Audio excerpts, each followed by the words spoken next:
नमस्कार। दिने दुईटी पत्थर कथबार्ता होते। गोटे पत्थर अन्य पत्थर को कहला, अरे तू तो पत्थर मु तो पत्थर, तू कहीं सिंहासन रही पूजा पाउछु, मो पर लोक चप्पल रखुचंती एवं पाद खसुचंती। कारण कौन?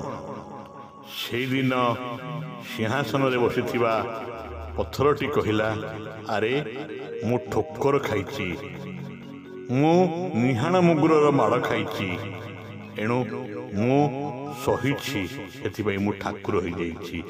एणु तू सही पारुलुनु, तू फाटिगलु, तू सेथिपाई तळे रहिगलु।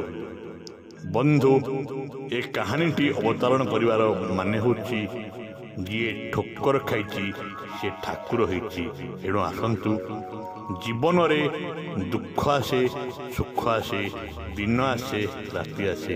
बंधु, से ठोकर खाई आमे भी कौन ठाकुर हो पारिबानी? निश्चित हो पारिबा। बंधु, धैर्य धरंतु, धैर्यर फल सबुबले मिठा हुए।